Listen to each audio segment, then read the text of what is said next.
Kalau orang itu setiap ketemu dia sama dia harus cium tangan supaya dapat berkahnya, ini nggak boleh. Dan kadang-kadang dia nggak cukup sekali, cium tangan 2 kali. Dah, 2 kali cium tangannya supaya barokah, nggak boleh. Dan dia senang kalau ada orang cium tangan kepada dia, senang dikasih begini. Nggak boleh. Dalam Islam nggak boleh. Sama seperti orang, ya, ini sering juga antum salaman ini begini. Ini nggak boleh, biasa aja salaman.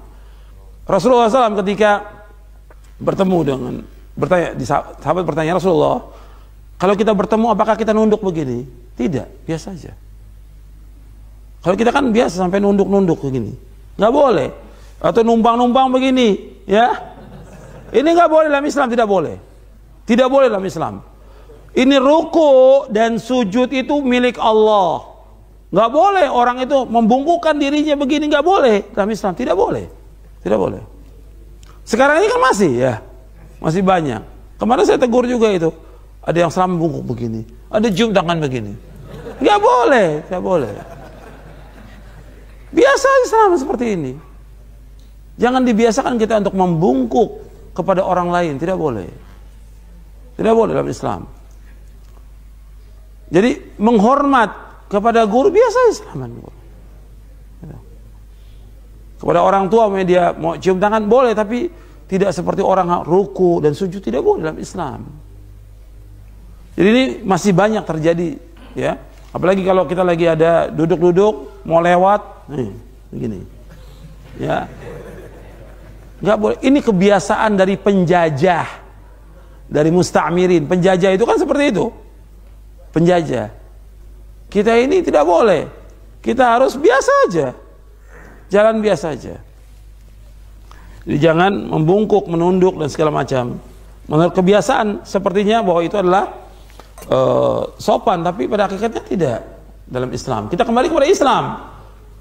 Dibenarkan atau tidak menurut syariat Islam? Karena orang yang paling mulia di muka bumi ini siapa? Saya tanya, antum jangan tidur. Orang yang paling mulia di muka bumi ini siapa? Rasulullah SAW. Ketika ada orang yang ruku dan sujud kepada Rasulullah, Rasulullah marah. Nggak dibiarkan oleh Rasulullah. Marah Rasulullah. Ketika ada berapa sahabat sujud kepada Rasulullah, marah Rasulullah. Sampai Rasulullah katakan, "Lau kuntu amiran ahadan ayasjuda li ahadin la amartul mar'ata tasjuda li zawjiha." Kalau seandainya boleh seorang itu sujud kepada seorang, aku akan suruh seorang wanita sujud kepada suaminya. Kalau boleh, tapi tidak boleh. Waktu itu mereka memberikan alasan, kenapa kalian sujud? Tidak boleh kalian sujud. Mereka hanya kepada Allah. Kata mereka apa? Ya Rasulullah, aku lihat orang-orang Nasrani sujud kepada pendetanya mereka. Tidak boleh kalian sujud. Baru Nabi sabdakan hadis ini, "Lau kuntu amiran ahadan ay yasjuda li ahadin la amartul mar'ata an tasjuda li zawjiha." Kalau seandainya boleh seorang itu sujud kepada seorang, aku akan suruh seorang wanita itu sujud kepada suaminya. Kalau boleh, tapi tidak boleh. Tidak boleh orang sujud. Karena apa? Ruku dan sujud milik siapa? Milik Allah. Allah berfirman dalam surah Al-Jin, wa annal masajida lillahi fala tad'u ma'allahi ahada. Dalam surah Al-Jin Allah berfirman, wa annal masajida lillahi fala tad'u ma'allahi ahada. Bahwasanya masjid-masjid itu milik Allah, tidak boleh kalian beribadah kepada selain Allah padanya. Cium tangan sama orang tua itu penghormatan, berbakti namanya. Walaupun memang Syekh Fauzan dan para ulama memberikan batasan, jangan sampai cium tangannya itu kayak ruku gitu, Pak. Sebab kalau ruku itu sudah masuk kepada apa? Nilai ibadah, karena ruku hanya untuk Allah, sujud hanya untuk Allah. Terus gimana kalau sungkeman itu, Pak? Sungkem. Gimana nih? Boleh apa enggak kayak ginian?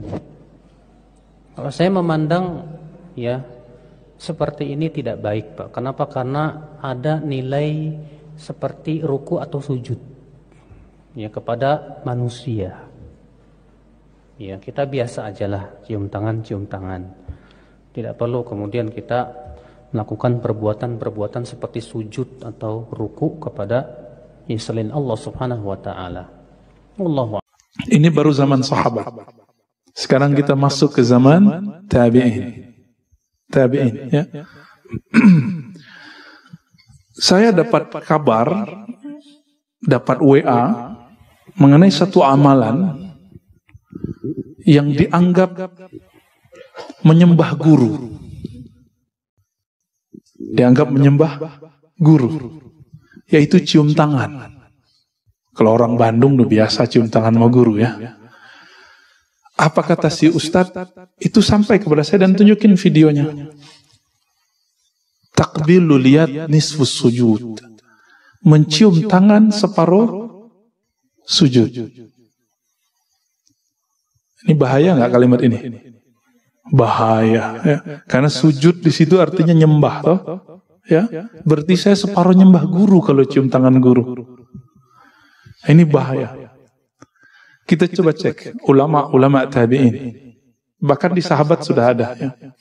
Lebih dari cium tangan. Antum coba lihat. Suatu kali seorang tabi'in datang kepada Anas ibn Malik. Anas itu 10 tahun khidmah untuk Nabi SAW tidak digaji.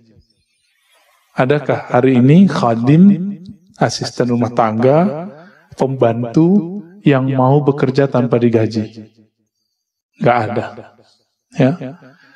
Ummu Sulaim, ibundanya Anas ibn Malik radhiyallahu taala anhuma, itu mengirim Anas untuk mengabdi kepada Rasulullah dan mengatakan, wahai Rasulullah, kami tidak minta gaji, tapi minta doa.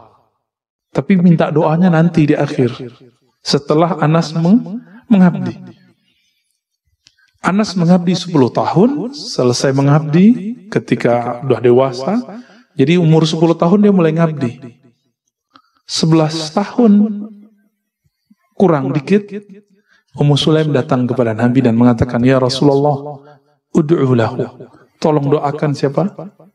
Anas ibn Malik. Maka Anas ibn Malik didoakan. Doanya melebihi gaji seumur hidup. Gaji 7 turunan, Pak. Apa doanya? Allahumma akthir malahu wa auladahu wa adkhilhul jannah. Riwayatnya macam-macam, kita ambil satu riwayat itu. Ya Allah, banyakkan hartanya, anaknya, dan masukkan surga. Banyak harta itu lebih dari gaji, Pak. Maka Anas salah satu sahabat terkaya di zamannya. Jadi kaya itu nggak bid'ah. Antum kaya itu nggak bid'ah, itu sunnah. Itu doa Nabi Sallallahu Alaihi Wasallam. Tapi jangan gaya hidupnya gaya orang kaya. Gitu. Karena kalau gaya hidupnya gaya-gaya orang kaya, apa kata Ibrahim Al-Qassar? Siapa yang sok kaya, iftaqarah, maka dia dikutuk menjadi bermental miskin. Nanti keluar lagi model baru handphone, nyesek, Pak. Mobil, apalagi mobil Jepang. Ya. Tiap tahun itu keluar bisa 2 kali. 2 kali modelnya. Yang Black Expander kemarin udah nyesek lagi. Yang beri kemarin Pajero Sport udah nyesek lagi. Ada lagi yang baru. Nyesek, kenapa? Gaya lifestyle-nya gaya orang kaya. Jadi apa kata Nabi? Allahumma ahyini miskinan. Ya Allah, jadikan lifestyleku seperti orang miskin. Orang miskin tuh dapat dikit senang, dapat banyak bersyukur. Udah begitu belum? Nabi kaya apa miskin? Sepakat? Yang bilang Nabi miskin gak kenal Rasulullah SAW. Perlu belajar sirah Nabinya lebih banyak. Ditambah SKS-nya 20 kali lagi.